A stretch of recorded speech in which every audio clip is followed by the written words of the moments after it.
Welcome to a journey through life, space, and faith through the eyes of a Boeing NASA engineer named William Bill Mays. My name is Max Clement, and I want to thank you for letting me share this story with you. I pray that our time together will allow you to see life from a different perspective and challenge you to seek Him that created it. The outline. Our talk will cover 8 areas as follows.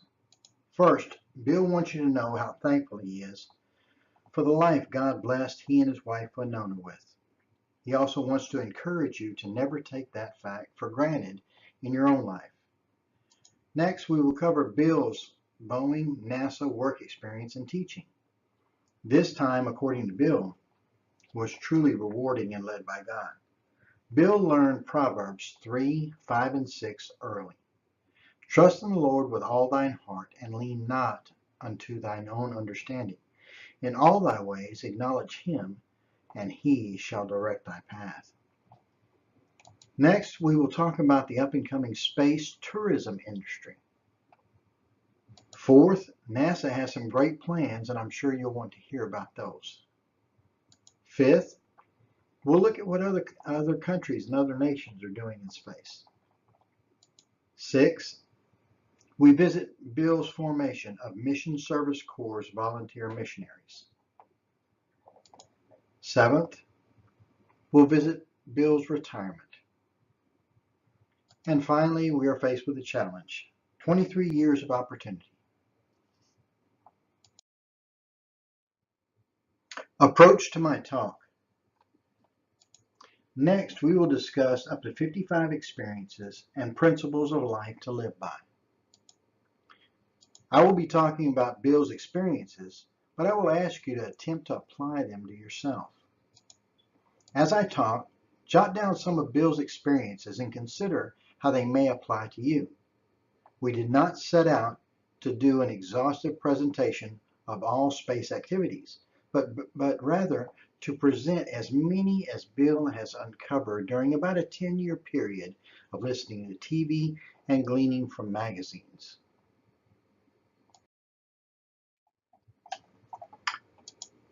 Things I am thankful for.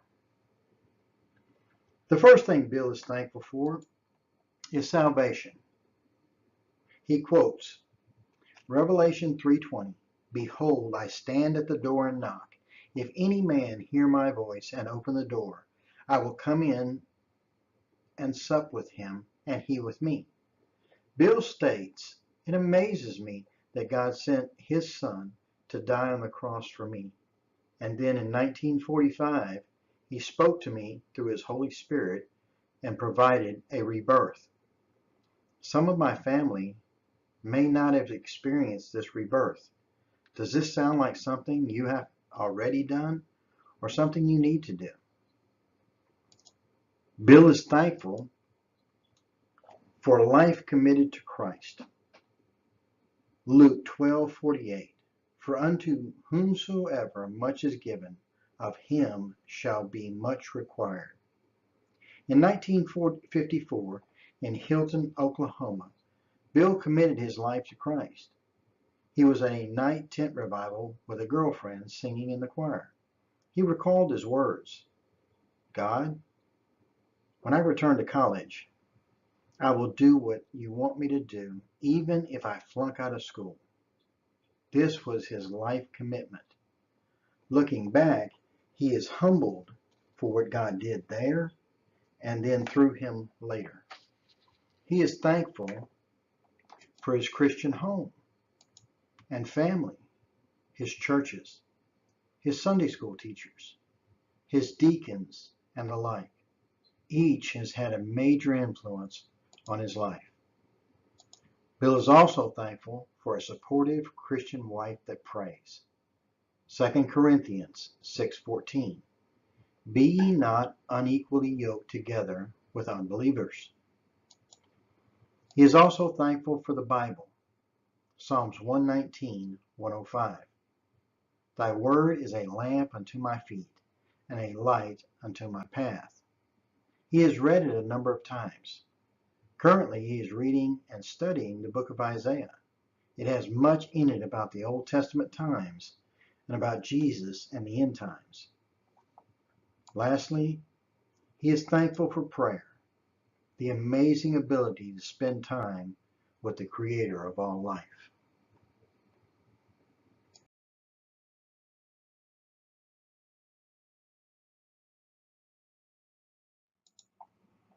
Off we go. Bill's first big assignment was to go out to the Hughes 707 airplane assembly line in Seattle, Renton, Washington, to solve a manufacturing problem on the Boeing 707 airplane. He did it, but it was hard and frightening. He stood inside the 707 for the first time, looked out the window, and was shocked at the size of the massive wing that seemed to go on forever. At that time, he had never even been in a passenger airplane before.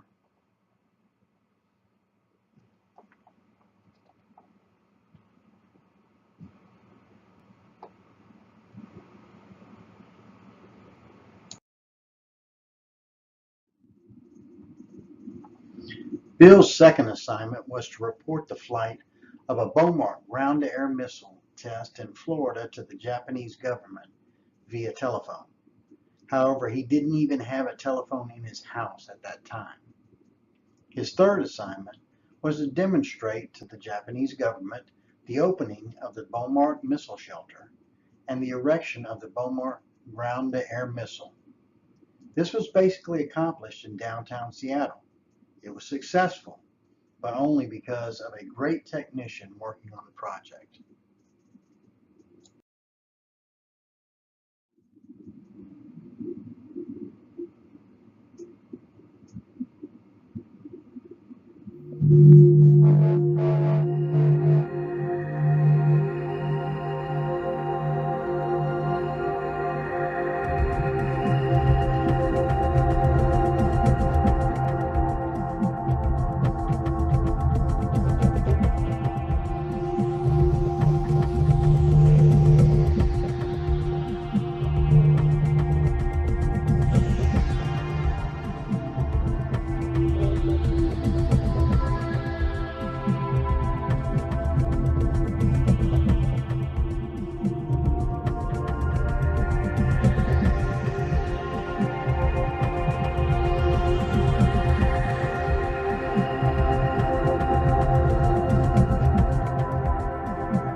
Bill's next assignment was to be a missile test engineer for the Dinosaur manned Earth orbiter. However, the program was canceled. It was never built. Bill was then transferred to New Orleans, the last place on Earth he wanted to live or move. He figured New Orleans would be destroyed during his 6.5 years there. Fortunately, it wasn't, but later, almost.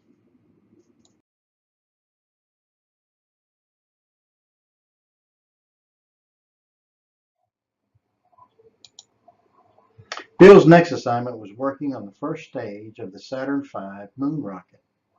That was a great time. He served as a resident test conductor of the NASA High Pressure Test Facility and later became a Boeing test supervisor in charge of the test laboratories.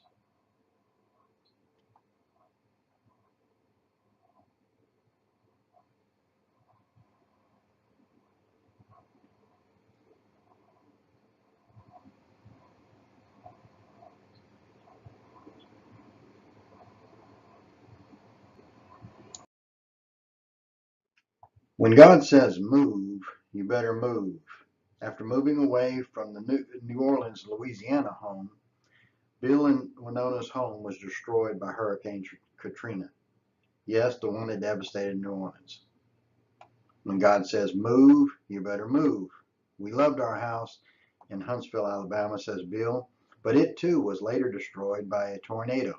They had already moved and sold the house by then.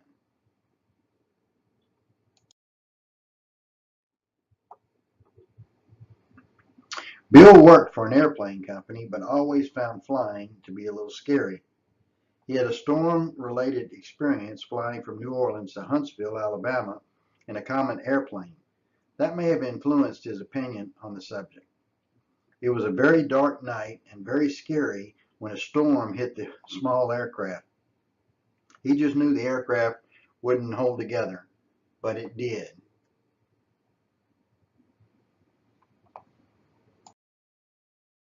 Bill's next assignment was transferring to Huntsville, Alabama to work on the lunar rover vehicle, moon buggy.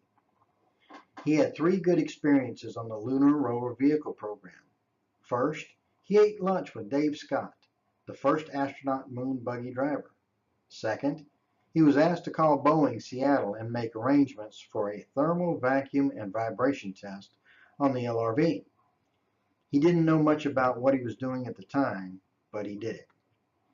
Third, he had quite a discussion with technical staff personnel to determine how to set up the moon's buggy suspension system for the moon's 1/6 gravity. The LVR program was moved from Huntsville, Alabama to Boeing Seattle, Washington, where the program was completed. Bill's next assignment was on the Air Force SRAM program. He was responsible for improving and making deliveries to the launch site. He was awarded a $78,000 cost savings award. That's a lot of money in today's dollars. His work experience included working on the computer and even typing punch cards. Understand, computers back then were extremely large and normally required their own room. Bill's next assignment was to move to Houston and work on the last few flights of the Apollo moon program. His responsibility was to conduct and document the safety assessment for each of the last few flights to the moon. These assessments were provided to NASA management. In conjunction, Bill was also to evaluate the space shuttle systems for risk. His Boeing group was the first to estimate probabilistically the number of space shuttle flights that could be flown before loss of vehicle and/or loss of crew. He wrote a NASA document entitled The 5 Safety Design Features of the Space Shuttle. One of the 5 safety design features was the dual O-rings between the solid rocket motor segments. The assumption here is you know the Challenger explosion story. Bill's Boeing group also developed a fault tree analysis computer program for the Johnson Space Center Safety Division. The fault tree computer program was designed to show various fault tree failure paths from the bottom to the top. For example, a single failure path would be shown in red. He prepared the Safety Division's presentation for the approach and landing tests at Edwards Air Force Base. Number 2, how NASA's risk program analysis are conducted so they could be compared to how industry aircraft risk program analysis are conducted. He also prepared and presented many technical presentations to NASA's program management to allow evaluation of space shuttle risk.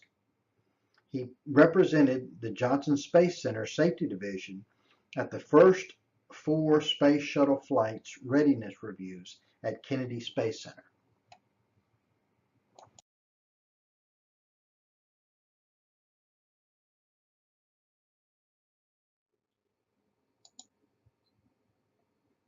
This is actual footage of the Discovery space vehicle launch.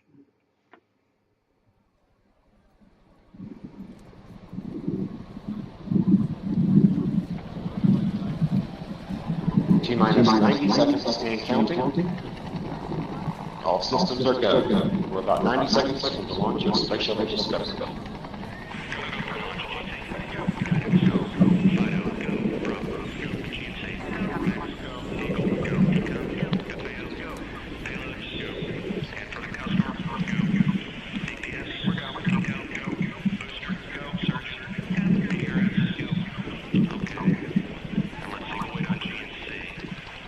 T-minus 60 seconds and counting. We are transferring to orbiter for internal power at this time. Discovery is now running off its 3 onboard fuel cells. Coming up on a go for auto sequence start.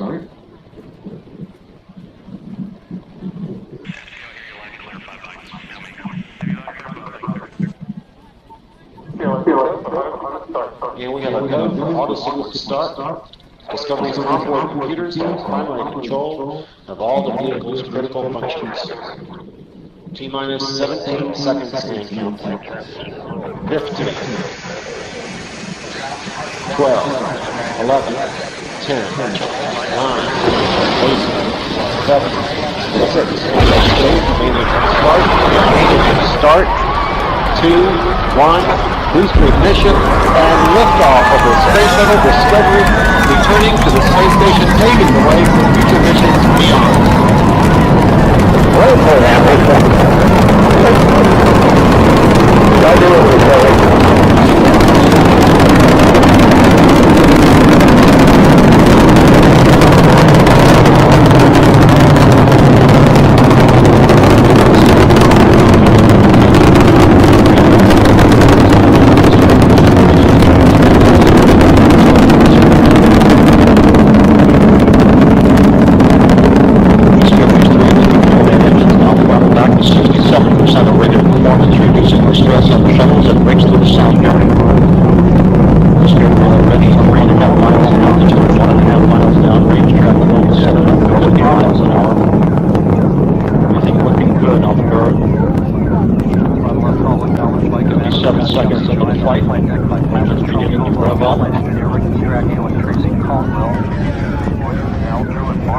Standing by for the throttle up call from Capcom speed threat.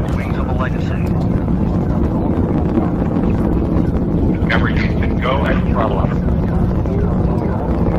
Go at throttle up, sir. Throttle up call acknowledged by Commander Steve Lindsay. Instant clear,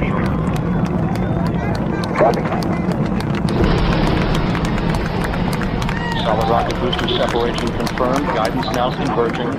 Discovery's onboard computers commanding the main engine nozzles to swivel, aiming the shuttle for its precise target in space for main engine cutoff. Sound good.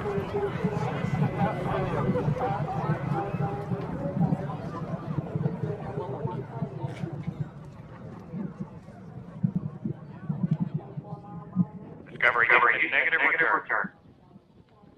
Copy, negative return.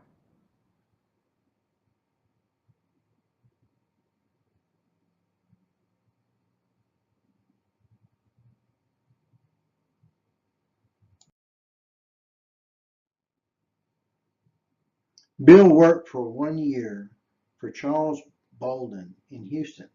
Charles later became the NASA administrator until 2017. He was an astronaut at the time at Johnson Space Center, Houston, Texas. He went way up. Bill did not rise to that level, but that was okay with him. Charles Bolden was an outstanding person and boss.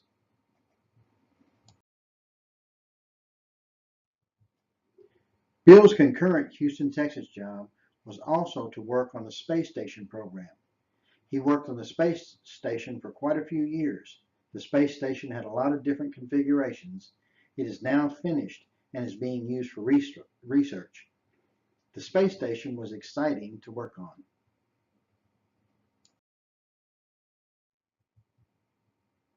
NASA components used in the International Space Station were developed, built, and tested in Building 9 at the Houston Space Center. Space is an arbitrary 62 miles altitude, Kármán-Klein altitude. At this height, an aircraft becomes a spacecraft. NASA continues to operate the space station in low Earth orbit, traveling at 17,500 miles per hour.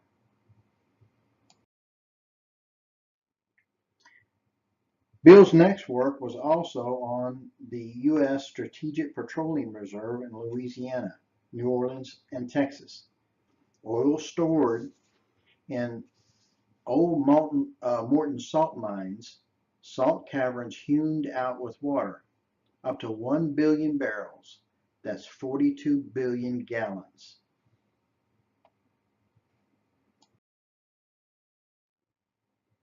Bill's other assignments, he served as the safety manager for a year and a half on this very unique and later to become and remain a very strategic aircraft, the Osprey.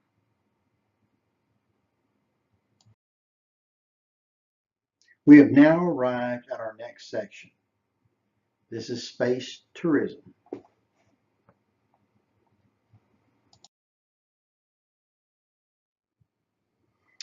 In the future, we can look forward to touring space from the comfort of a commercial spaceship. Here we have 10 projects that are currently in development for that purpose. First, we have the Boeing CST-100 space capsule, winner of one of the 2 available contracts for crew transfer to the International Space Station. Next, we have the SpaceX Dragon, winner of the other contract for crew transfer to the International Space Station. Next is the Dream Chaser. Then we have the Sierra Nevada Space Systems Launcher. This airplane will provide a high-altitude launch capability for the Dream Chaser. Next is the X-Core Linux. Then, from Van Horn, Texas, we have Amazon's founder, Jeff Bezos' project called the Blue Origin New Shepard.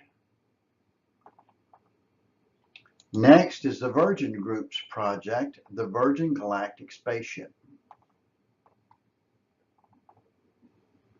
Then we have the ATK Liberty, the Maston Exerio, and finally, the Bigelow Beam.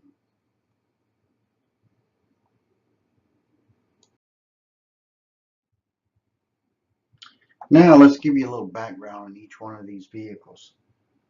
First, we have the Boeing CST-100 space capsule. This is a 7-seat capsule and will use airbags to cushion the landings. Like we said before, Boeing is one of 2 commercial space companies selected to transport crews to the space station. This is an aluminum capsule with an ablative heat shield. Crew transport to the International Space Station is planned in 2018.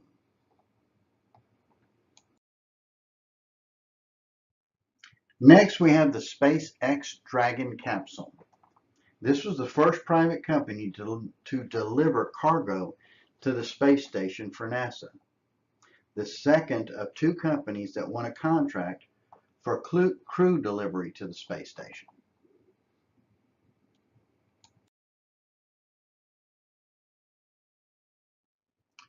Next, we have the Dream Chaser. Some concerns about this project are design complexity, aborts, and TPS. Some advantages of the Dream Chaser are easier landing, lower Gs, and cross range. It did not win a NASA contract, so it will continue as a privately funded project along with the rest of the field of commercial spacecraft.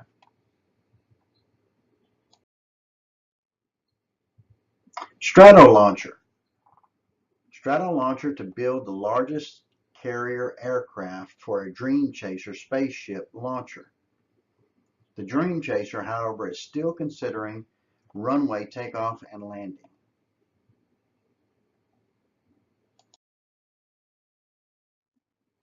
Midland, Texas is to be used as the first facility for both scheduled air flights and commercial human space flights.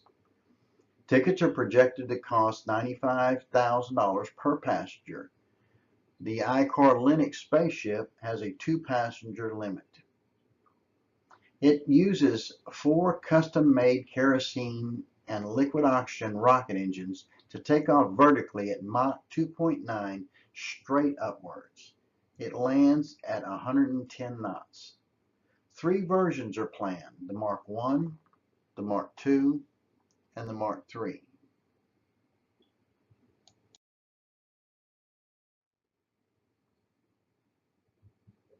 Jeff Bezos' project, the Blue Origin New Shepard spaceship, will use a propulsion unit for vertical liftoff and capsule separation to space, with subsequent Earth landing by parachute. The propulsion unit powers the rocket to deliver the capsule to space and then makes a vertical landing near the launch site.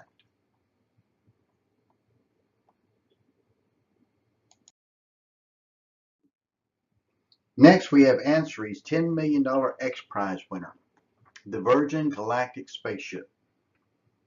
Partnership of Scaled Composites and Microsoft co-founder Paul Allen. Tickets for this spacecraft will be at $250,000 each. Up to 6 tourists and 2 pilots can accommodate this vehicle. Start of a suborbital air launcher Space SS2 in 2015 to above 62 miles altitude.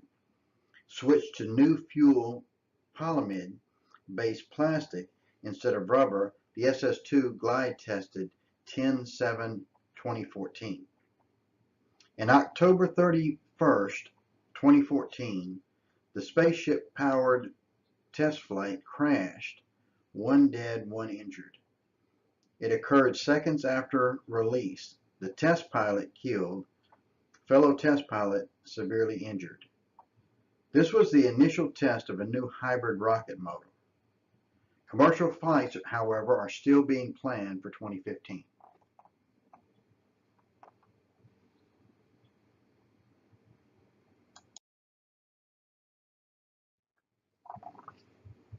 The ATK Liberty. This has proposed a new launcher and capsule, and they are investing heavily in this vehicle.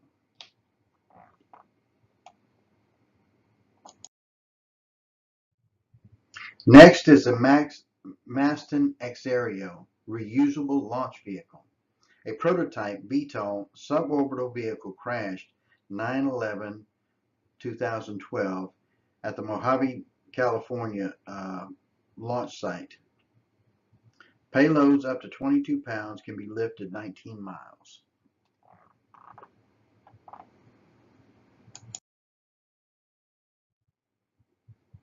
Bigelow, at age 12, hated algebra, has no computer, but made money to support his space efforts. This is the Olympus, the first of 2 modules. At 2250 cubic meters, it is large enough to contain the entirety of the space station. Like a giant watermelon with up to 40-inch thick walls, Bigelow has spent $250,000 of his own money.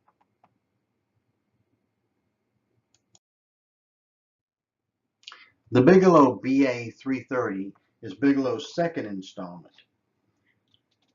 This module is the size of a small 3-bedroom house and known as the BEAM, Bigelow Expandable Activity Module. It was sent to the Kennedy Space Center and transported to the International Space Station on a Falcon commercial rocket. It was installed and inflated at its berthing location.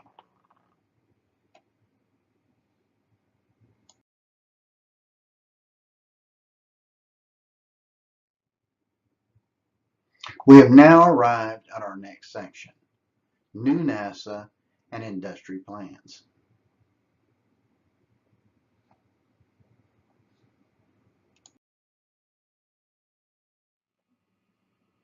The old constellation programs to the moon and outer solar system is gone. Moon colonies are left to China and others in the future. The Constellation Orion crew module is still being readied for flight tests. Exploration flight tests, EFT-1 and 2, are planned in 2020 and 2023 respectively. A new heavy launch vehicle, SLS, is now being designed for Mars and beyond Earth orbit destinations such as asteroids. The James Webb Telescope will eventually replace the Hubble telescope.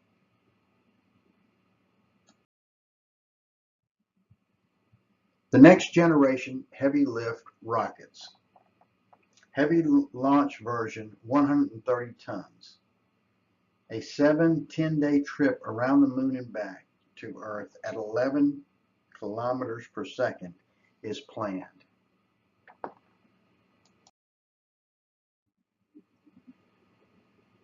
The KSC Orion crew vehicle for past Earth orbit. This vehicle will be twice the size of this current International Space Station. Radiation shielding will be provided by a water wall of wastewater. To locate the second Earth-Moon Lagrangian point, EMI point 2, above the Moon's far side, first exploration mission, EM1, before the end of 2020, to the Lunar Distant Retrograde Orbit. Europe's Orion service module needed. Flight test EFT-1 is a 2 deep elliptical orbits and re-entry. The test is approximately 4 hours. Flight test EM2 planned for 2023. Then this vehicle will go to Mars or an asteroid.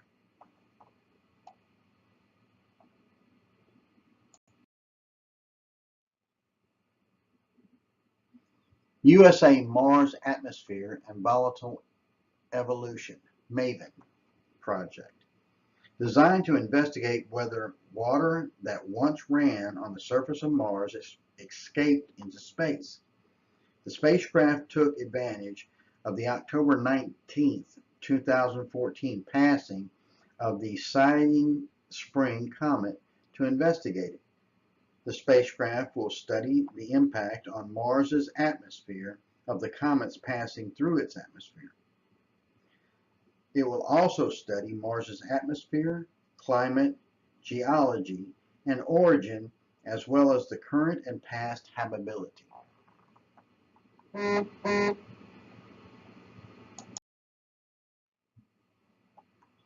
USA Mars 2020 nuclear-powered rover. The rover's main mission is to look for signs that water once supported life. It is designed to carry on Curiosity Mars rover expedition. The spacecraft instrument suite is not intended to find extended life, but only the biosignatures of ancient life. The surface of Mars is bathed with ultraviolet light and blasted with cosmic radiation that would break up complex molecules.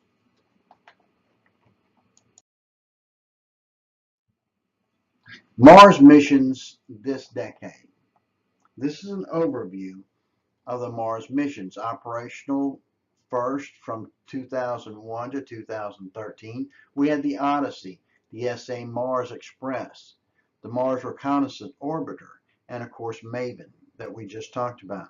We also had the rover, Curiosity Mars Science Laboratory. In 2016, we had the ESA Trace Gas Orbiter, Electra, and InSight. In 2018, it was the ESA ExoMars rover, or what we refer to as MAMA. Next, in 2020, we have the Science rover, and the future goes from there.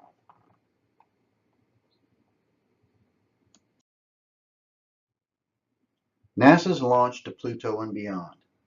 The New Horizons spacecraft was launched in 2006. It flew by Pluto in the summer of July 2015. Pluto is 3 billion miles from Earth. Pluto's orbit is normally outside that of Neptune, the furthest planet from the Sun. It, however, is inside Neptune's orbit 20 to 25% of the time each Sun orbit. The spacecraft had to be positioned to fly itself through a 35 to 60 mile window after traveling 9.5 years and 3 billion miles. It actually did it. Pluto is 1,400 miles in circumference, has at least 5 moons, and an atmosphere. It has 1,500-foot mountains as well.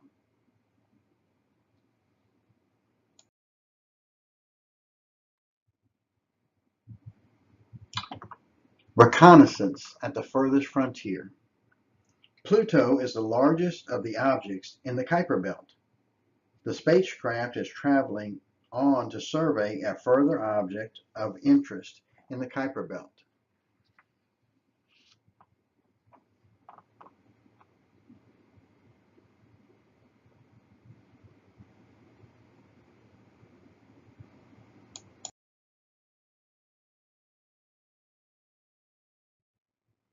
We have now arrived at our next section. What other nations are doing in space?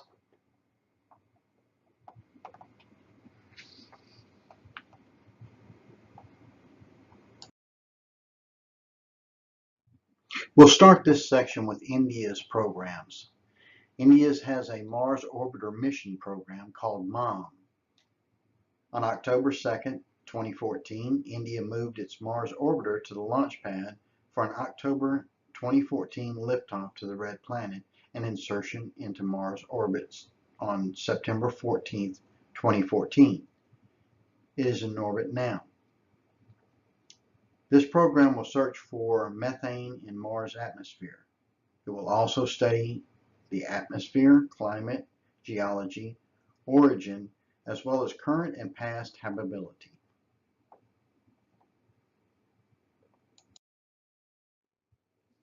Europe's Rosetta spacecraft mission was an ambitious mission to land a probe on the surface of a moving comet. The spacecraft awakened January 20th, 2014 after 31 months. The Rosetta probe rendezvoused with the comet in August 2014. Philae landed on it November 12, 2014, and Rosetta followed it around the sun.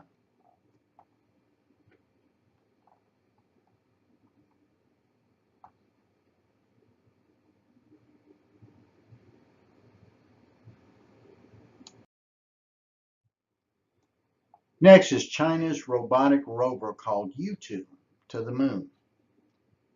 U2 disembarked the stationary landing platform soon after it arrived on the moon and logged more than 300 feet, about 100 meters, of driving before a problem immobilized the robot.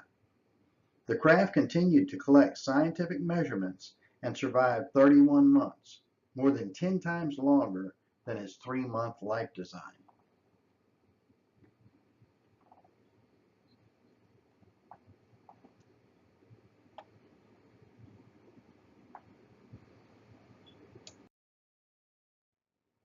Next, we'll look at some capsules from other countries. First, we have China's Shenzhou 9. Next, Russia Soyuz. And finally, India's orbital vehicle.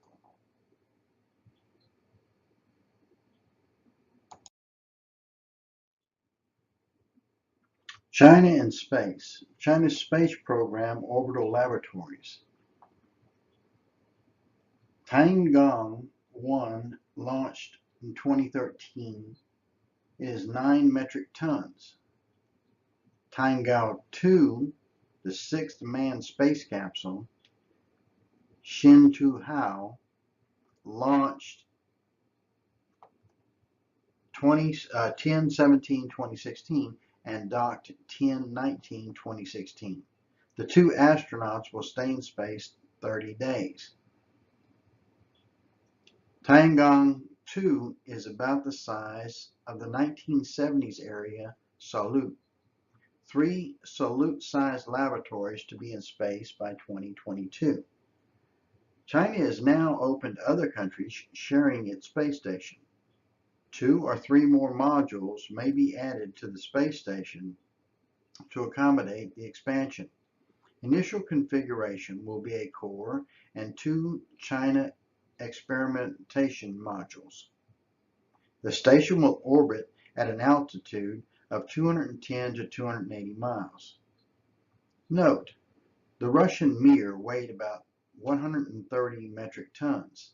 The International Space Station is 420 tons. China's station could grow to 160 to 180 metric tons.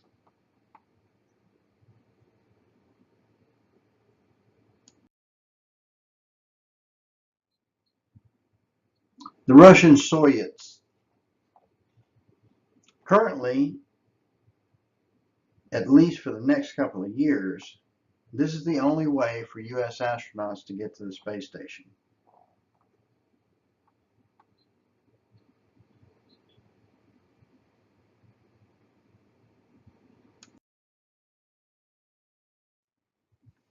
India's ISRO orbital vehicle. India had its first moon mission on October 2008. It had a second moon mission in 2016-2017 with a lander and a rover. It has an orbiter around Mars in 2014 and back to Mars 2018 to 2020.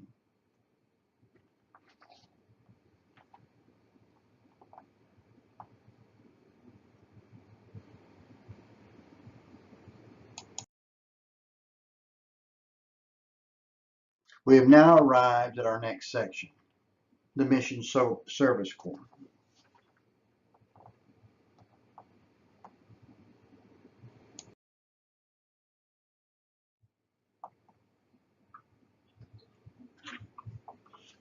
Mission Service Corps was started out to work with churches identifying church vision and goals. It also wanted to train Sunday school teachers and leaders. Another mission was to design and deliver trained personnel in church, Sunday school, visitation, and finance databases. It also has provided Vacation Bible School labels for many churches for the past several years. Over 15,000 labels last year, and about 50,000 people were contacted through this program.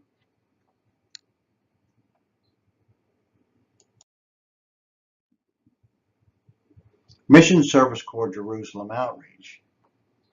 This is Bill's most important mission after his working career, is to help churches identify their Jerusalem area and reach everyone for Jesus and his church. They planned many outreach visitation programs and events. Some last events were a 1,500 house pamphlet distribution blitz on 10/6/2012, 826 house prayer watch and visits for Vacation Bible School, July 2013, and 5-mile radius mail out for parents with children in August 2013. Bill and his groups always leave a packet of information, the book of John, etc., at every home they go to, whether they are home or not.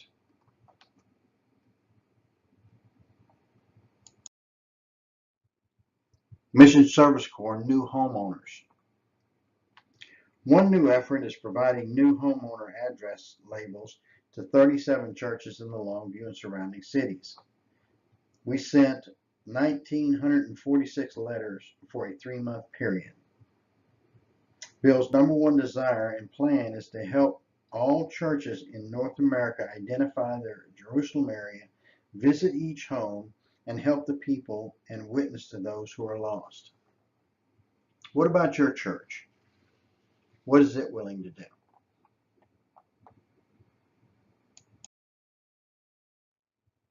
Mission Service Corps challenges. Bill recently updated 3 vision statements, 8 goals, and over 100 tasks. He has 4 major areas of work: church cloud database design and soon to provide to churches, a Bible learning game design and provide on the cloud, uncard visitation website, and 75 presentation workshops and talks.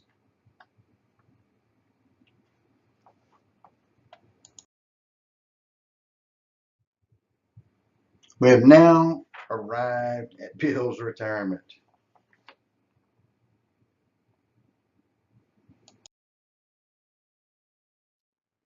Retirement activities. According to Bill, smell the roses, take a nap, go fishing, follow hobbies, etc. Retirement for Bill has been modifying a 36-inch Murray gasoline riding mower into an all-electric mower, building a solar hot water heating system. Bill's home is all electric, his house, his car, and his yard.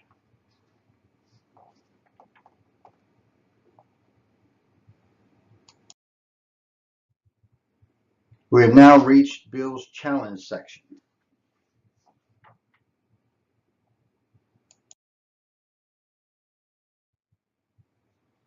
Bill's challenge to you: live right and talk right. Listen to God. You are special. Do your best. Honor your father and mother. Obey God in all things, and marry a Christian. This concludes our presentation. Thank you for stopping by, and God bless you.